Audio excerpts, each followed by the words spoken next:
कि ब्राह्मणों ने अगर ऐसा किया है तो कब किया, कैसे किया, क्या इसकी पुष्टि कोई कर सकता है? आपने धुरंधर मूवी देखी? हाँ बिल्कुल देखी साहब। उस मूवी में ऐसा कुछ दिखाया है कि सपा से कुछ कनेक्ट करता है। तो राघव चड्ढा जी एक तरफ कहते थे कि वो तो जो बीजेपी सरकार है वो अनपढ़ों की सरकार है। बीजेपी एक अनपढ़ गुंडों की पार्टी है। योगी जी का सबसे प्रसिद्ध नारा क्या है? बटोगे तो कटोगे। कटोगे तो कटोगे। हाँ बिल्कुल। प्रसिद्ध नारा वो ये है कि सबसे पहले योगी जी ने नारा दिया बटोगे तो कटोगे, फिर मोदी जी ने उसको एक रहोगे तो नेक रहोगे थोड़ा सा और बेटर तरीके से उसको रिप्रेजेंट किया, क्योंकि एक पार्टी सब लोगों को नौकरी नहीं दे सकती। अगला पीएम कौन होगा भारत का? देखिए अगला पीएम कौन होगा ये तो मैं नहीं कह सकता, मगर भाजपा का होगा ये मैं ठोक बजा के कह सकता हूँ। क्या आने वाले समय में आपको लगता है कि सपा या कांग्रेस या कोई और भी पार्टी किसी राज्य में आएगी? मैं तो फिलहाल अभी नहीं देख पा रहा हूँ, सालों साल तक नहीं देख पा रहा हूँ। तो बीजेपी सरकार क्या जो जातिवाद है इसको खत्म कर देगी?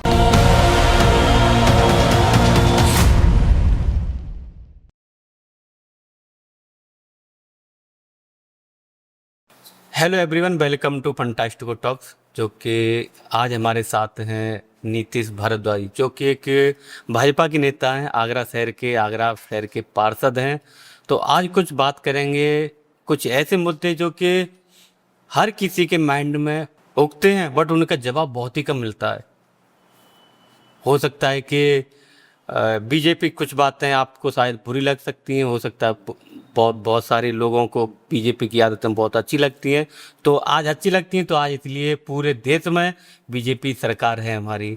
तो स्वागत करते हैं आज के स्पेशल गेस्ट नीतीश भारद्वाज जी। नमस्कार सर। नमस्कार सर, कैसे हैं आप? बढ़िया सर। नीतीश जी, मैं आपसे पहला सवाल करूं इधर उधर की बात ना करते हुए, क्या बीजेपी सरकार ने गरीबी के जो स्तर है वो खत्म हो रहा है या बढ़ रहा है? आपके हिसाब से क्या है बीजेपी सरकार का? बीजेपी सरकार ने जो below the poverty line BPL लोग हैं उन लोगों के लिए महत्वपूर्ण काम करने का काम किया है। और जब भाजपा के बारे में हम लोग बीपीएल लोगों के बारे में हम बोलते हैं तो भाजपा ने ना जाति देखी है ना धर्म देखा है। कितने हमारे मुस्लिम लोगों को सबसे ज्यादा फायदा अगर किसी ने पहुंचाया है तो बीजेपी सरकार ने पहुंचाया है। उनको खाना, रोजगार, घर, हर चीज देने का काम अगर किसी ने किया है बिना जाति बिना धर्म पूछे तो भाजपा की सरकार ने किया है। अच्छा, आपको लगा है कि बीजेपी सरकार बंगाल में बनी है तो हम देखते थे पहले बहुत आतंक होता था, आतंकवादी पलते थे क्योंकि वो मत बताते हैं उसका आतंकवाद, कट्टरपंथी। और हम हिंदुओं के साथ में बहुत ज्यादा वो देखते थे कि भेदभाव होता था। अब क्या आपको लगता है कि वो आतंक खत्म होगा? बिल्कुल, निश्चित तौर पर, क्योंकि जिस प्रकार से हमने पूरे भारत में या कितने ऐसे स्टेट्स हैं जहाँ पे भाजपा की सरकार है, तो भाजपा की सरकार का जो फर्स्ट प्रायोरिटी एजेंडा रहता है वो रहता है सुशासन। क्योंकि सबसे पहले भाजपा की सरकार आने के बाद जो चीज होती है उसको बोलते हैं सुशासन। जब तक सुशासन इम्प्लीमेंट नहीं होता और साथ ही साथ विकास, ये दो धाराएं ऐसी हैं जो भाजपा की सरकार आने के बाद अपने आप स्वतः ही बहना शुरू हो जाती है। तो ये मैं निश्चित तौर पर कहता हूं कि बंगाल को हम फिर से, जो बंगाल की भूमि हमारी हुआ करती थी, रविन्द्रनाथ टैगोर की भूमि या कह लो कि श्यामा प्रसाद मुखर्जी की जो भूमि थी, उस भूमि को हम फिर से वापस लौटाएंगे और सोनार बांग्ला अपना फिर से बनाएंगे। योगी जी का सबसे प्रसिद्ध नारा क्या है? बटोगे तो कटोगे। हाँ बिल्कुल। प्रसिद्ध नारा वो ये है कि सबसे पहले योगी जी ने नारा दिया बटोगे तो कटोगे, फिर मोदी जी ने उसको एक रहोगे तो नेक रहोगे थोड़ा सा और बेटर तरीके से उसको रिप्रेजेंट किया। मगर ये सच्चाई है, ये देश की एक ऐसी सच्चाई है जिसको आप नकार नहीं सकते। हिंदुओं को बांटने का काम विपक्ष ने किया, हिंदुओं को जातियों में इतने टुकड़ों में बांट दिया कांग्रेस ने कि हिंदुओं की जो ताकत थी उसको बिल्कुल चूर चूर कर दिया। उस ताकत को एकजुट करने का काम भाजपा की सरकारें कर रही हैं। भाजपा की राष्ट्र की सरकार कर रही है, मोदी सरकार कर रही है। यूपी में अगर मैं बात करूं तो जातिगत दंगे होना बंद हो चुके हैं, सुशासन आ चुका है। गुंडों की कमर तोड़ने का काम अगर किसी ने किया है तो वो योगी बाबा की सरकार ने किया है। तो हम देखेंगे भविष्य में यही सुशासन की सरकार बंगाल में आ चुकी है। अब जो दौर जो सफाई का काम चलेगा उसमें जितना समय लगेगा सो लगेगा, और उसके बाद सुनार बंगला वापस से आएगा। अब भारद्वाज, मैं तो आपसे थोड़ा सा कॉन्ट्रोवर्सी क्वेश्चन रखूं यहाँ पर कि आजकल देश में बहुत ज़्यादा जातवाद हो रहा है, खासकर ब्राह्मणों को कहा जाता है कि इन्होंने जुल्म किए, ऐसे लोग कहते हैं। अगर मैं आपसे कहूं कि जातवाद सब खत्म हो जाए तो आप क्या कहेंगे? देखिए, मैं भी जाति के पक्ष में नहीं हूँ, मगर ये बात जरूर कहना चाहूंगा कि मान लिया अगर इतिहास में कुछ ऐसा कृत्य हुआ भी है तो उसकी जिम्मेदारी कौन लेगा? कौन इसकी जिम्मेदारी लेगा? और सवाल ये भी उठता है कि जो इतिहास हमें पढ़ाया गया क्या वो सच है? उस इतिहास की पुष्टि कौन करता है कि ब्राह्मणों ने अगर ऐसा किया है तो कब किया, कैसे किया? क्या इसकी पुष्टि कोई कर सकता है? क्या मैं आपसे पूछता हूं, क्या आप इसकी पुष्टि करते हो? नहीं।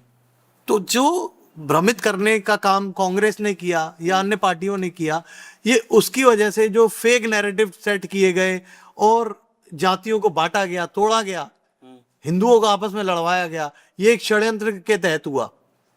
उस षड्यंत्र के तहत ही ये सारे नैरेटिव सेट होते हैं और इस पे बाहर की ताकतें, हमारे देश से बाहर की देश विरोधी ताकतें भी इसमें इन्वॉल्व होती है और आम जनता इससे भ्रमित होती है और फिर दंगे भड़काने का काम, लड़वाने का काम ये विरोधी पार्टियां करती हैं। तो बीजेपी सरकार क्या जो जातिवाद है इसको खत्म कर देगी आने वाले समय में? बिल्कुल, 100%। देखिए, जो पक्ष कमजोर है, घर का जो कमजोर बच्चा होता है उसका हाथ माँ भी पकड़ती है, बाप भी पकड़ते हैं।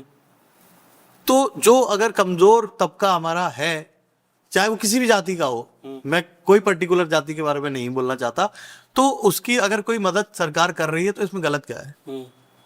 अच्छा, मैं भारद्वाज आपसे एक बात पूछूं, अगर ये मेरा पॉइंट ऑफ व्यू मेरा ही है कि अगर हम वेद पुराणों में अगर जाएं, थोड़ा सा आप इतिहास के बारे में पढ़ें, तो लोग कहते हैं कि अभी आपने बोला था कि ऊंच नीच की बात, कोई अमीर है कोई गरीब है, देखिए 5 उंगली एक जैसी नहीं होती, अलग अलग है। तो हम देखते हैं कि लोग कहते हैं कि ब्राह्मणों ने अत्याचार किया लोगों के ऊपर, ऐसा लोग कहते हैं, हम देखते हैं सोशल मीडिया पे। तो क्या पहले के जो हम किसी राजा के यहाँ जो ब्राह्मण सुनते थे, जैसे सुदामा जी का चरित्र ले लेते हैं, तो वो तो एक गरीब ब्राह्मण हुआ करते थे। आपने कोई देखा कि अमीर ब्राह्मण कोई राजा था? ऐसा तो नहीं था। देखिए, ब्राह्मण हमेशा गरीब ही रहा है और ब्राह्मण भिक्षा और दीक्षा पे पलने वाला एक प्राणी रहा है। ब्राह्मण ने सदैव त्याग करके, अपने ऐशो और आराम को त्याग करके शिक्षा को प्रधानता दी है। ऐसा कहते हैं कि कुछ लोग, मैं भी सोशल मीडिया में सुनता हूँ कि कहते हैं कि शिक्षा पे हमेशा ब्राह्मणों का आरक्षण रहा है ना? हमेशा जो है शिक्षा, भाई क्या महर्षि वाल्मीकि के बारे में अगर हम बात करें, अगर वो क्या वो जाति से ब्राह्मण थे? वेद व्यास के बारे में अगर हम बात करें तो क्या वो जाति से ब्राह्मण थे? बिल्कुल नहीं। ब्राह्मण एक उपाधि है, जो भी शिक्षा की चरम सीमा तक पहुंचता है उसको हमारे वेदों के द्वारा ब्राह्मण एक उपाधि दी गई है। तो ब्राह्मण हमारे वेदों के हिसाब से अगर मैं बोलूं तो जन्म से कोई ब्राह्मण नहीं होता, हमेशा कर्म से ही, हमारे वेदों और पुराणों के हिसाब से कर्म को ही प्रधान माना गया है। तो हम तो वो संस्कृति से आने वाले लोग हैं जो कर्म को प्रधानता देते हैं। आप अगर बिल्कुल गहनता से अध्ययन करेंगे ना, सच में अगर मतलब अनबाइस्ड होके अपना वो जो जातिगत चश्मा उतार के आप पढ़ने की कोशिश करेंगे ना, तो आपको साफ दिखेगा कि कर्मों को ही प्रधानता दी गई है। हर वेद, हर पुराण में, जितने भी हमारी मनुस्मृति हो या कोई भी स्मृति हो, उसमें हमेशा कर्मों को ही प्रधान माना गया है। नीतीश जी, आपने देखा है, आप पार्टी से बिलोंग करते हैं, राघव चड्ढा जी पहले आम आदमी पार्टी में थे, अब वो बीजेपी में कनेक्ट होंगे, जो कि पहले वो जनता के सवाल उठाते थे, अब बीजेपी के सवाल उठा रहे हैं, तो इसमें आप क्या कहेंगे? देखिए, राजनीति एक अनप्रेडिक्टेबल क्षेत्र भी है, मगर अनप्रेडिक्टेबल में यूं कहूंगा कि ये विचारधाराओं का एक तरीके से एक गेम है ना, विचारधाराओं की लड़ाई है।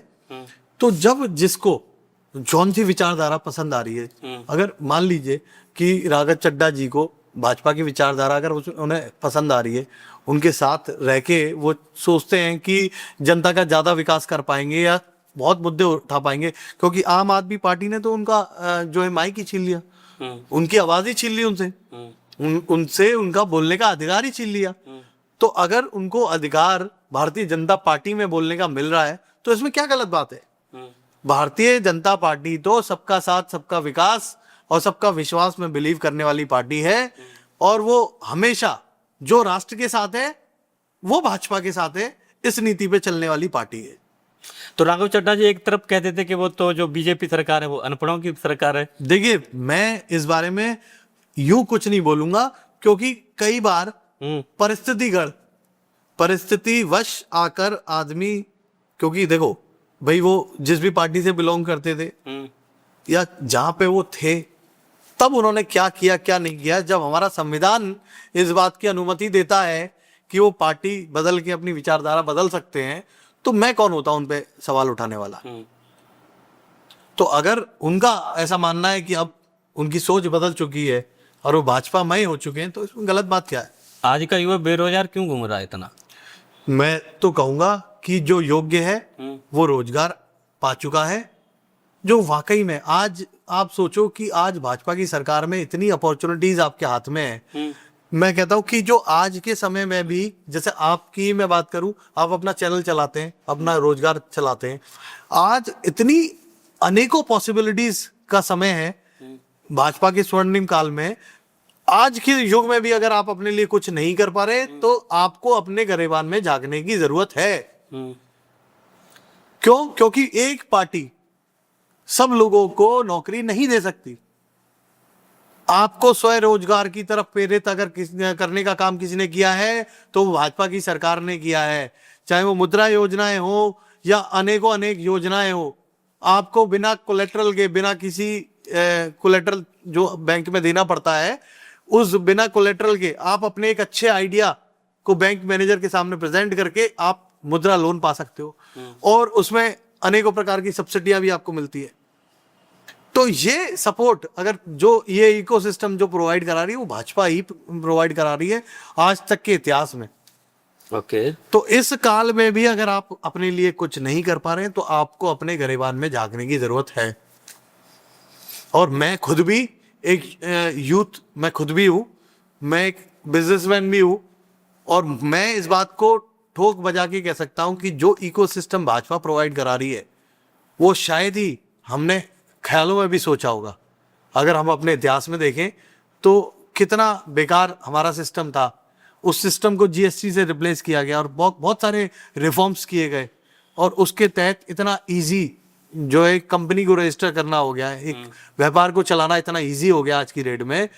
तो भाई, आप आज के समय में भी अगर कुछ नहीं कर पा रहे हैं तो आप पहले सेल्फ एनालिसिस कीजिए, अपने आप को देखिए कि आप कहाँ हैं और क्या कर सकते हैं। क्या आपको लगता है कि आज का जो यूथ है या आज की जो जनरेशन है इतना डिजिटल हो रहा है, उस डिजिटल से हमारी मेंटलिटी भी खराब हो रही है? क्या वो जो डिजिटल है इससे हमारा इस तरफ बढ़ रहा है, घट रहा है? देखिए, हर चीज के दो पहलू होते हैं, हर सिक्के के दो पहलू होते हैं। तो वो डिपेंड करता है आप पर कि आप उस प्रोसेस को, उस चैनल को किस तरीके से यूटिलाइज कर रहे हो। अगर मैं बात करूं तो दवाई कड़वी जरूर होती है मगर वो फायदा देती है। कुछ चीजें मीठी होती हैं मगर नुकसान देती है। तो वही चीज सोशल मीडिया के माध्यम से भी है कि सोशल मीडिया ने करोड़ों युवाओं को रोजगार दिया है, करोड़ों युवाओं को, वही करोड़ों युवाओं को भटकाया भी है। तो ये आपका विवेक, खुद का विवेक, आपका नाम भी विवेक है, और ये आपका खुद का विवेक ही बताता है आपको कि किसी भी चीज का प्रयोग कैसे करना है। ये आपको अच्छे संस्कार, आपकी फैमिली बैकग्राउंड, आपकी शिक्षा दीक्षा, उस सब पे डिपेंड करता है। बहुत सारे फैक्टर्स काम करते हैं साथ में, उससे मिलजुल के आपका विवेक बनता है। और आपका विवेक आपको ये बताता है कि किसी भी चीज का दुरुपयोग करना है या उपयोग करना है। तो ये मैं स्वयं के विवेक पे छोड़ता हूँ इसको। आगरा की सड़कें इतनी खराब क्यों हो रही? हर जगह देखते हैं हम गड्ढे हो रहे हैं। नहीं, बिल्कुल भी नहीं। आगरा की सड़कें, जहां पे मेट्रो का काम चल रहा है उसको छोड़कर, आगरा में इतनी तेज गति से सड़क निर्माण का काम हुआ है जो सालों साल में नहीं हुआ।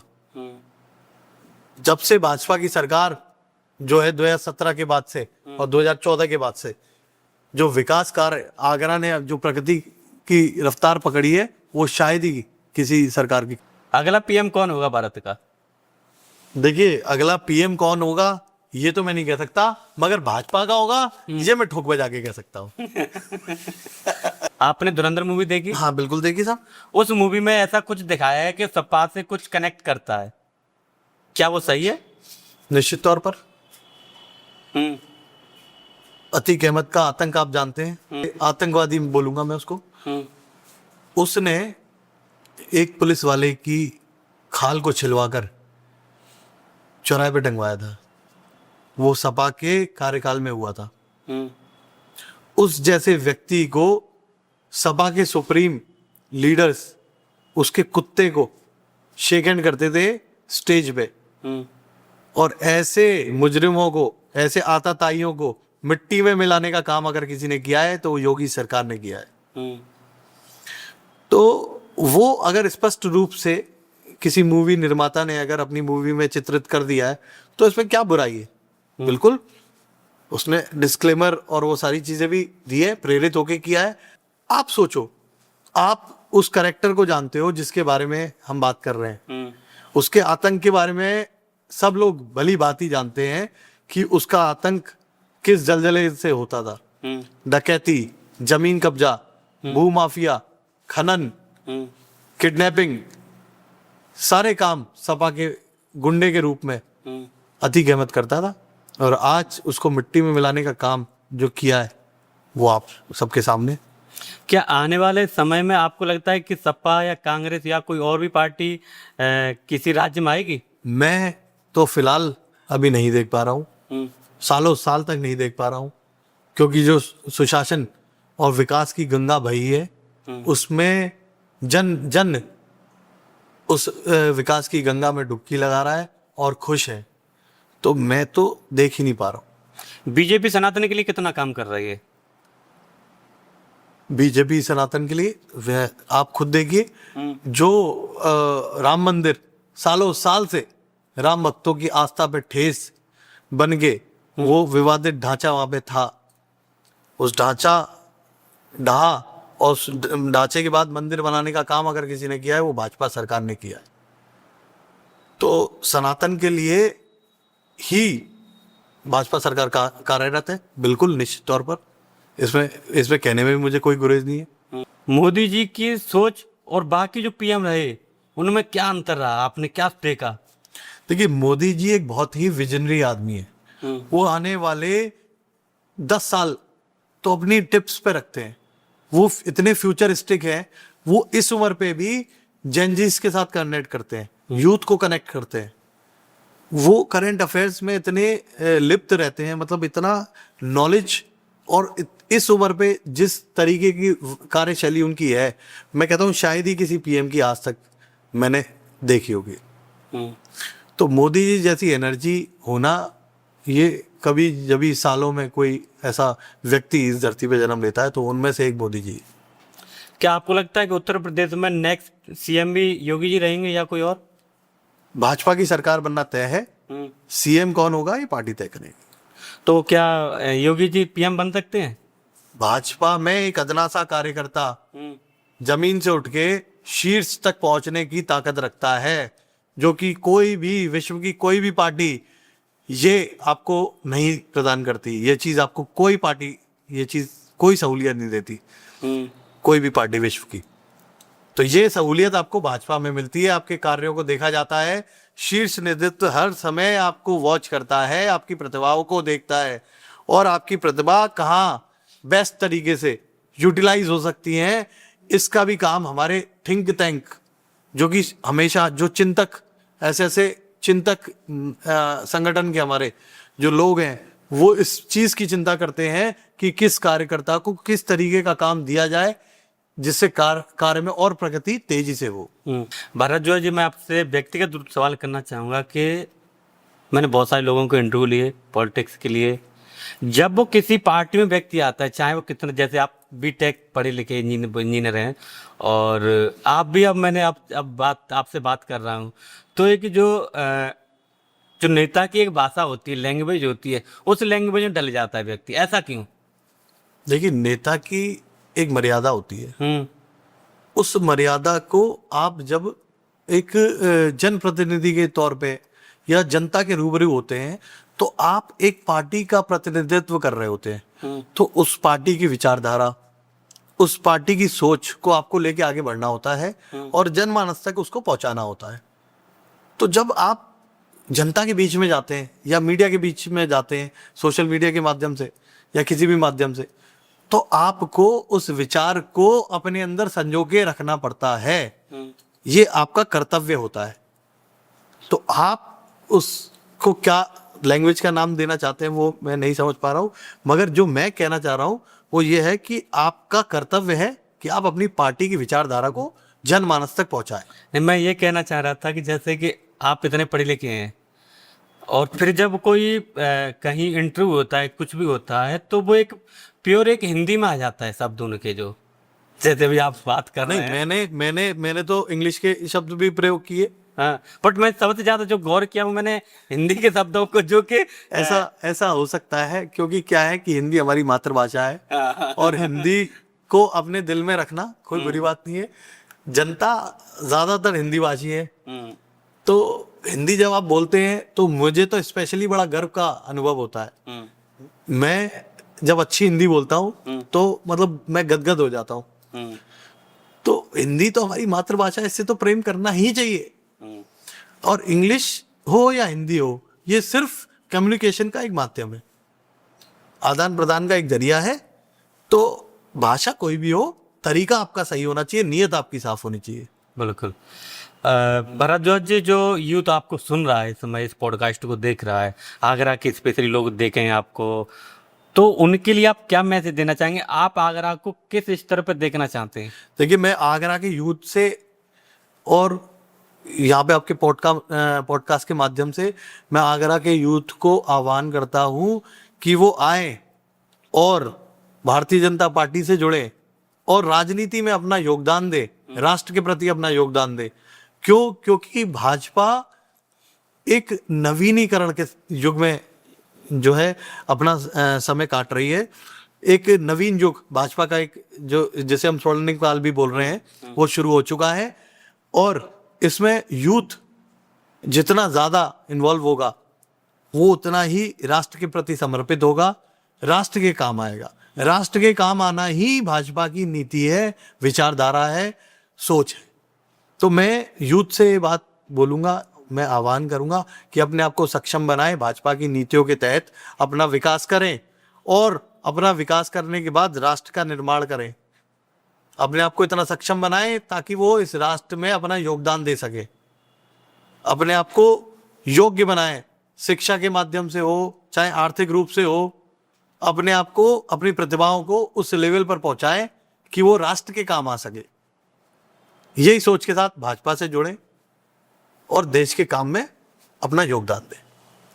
बहुत बहुत धन्यवाद, आपने इतना समय दिया। मैंने बहुत सारे आपसे क्वेश्चन सवाल किए जो कि कंट्रोवर्सी से आपने बड़ी सहजता से उनका आंसर दिया। आशा करते हैं कि आप ऐसी तरह भाजपा से जुड़े रहें और समाज का, शहर का, देश का कल्याण करते रहें।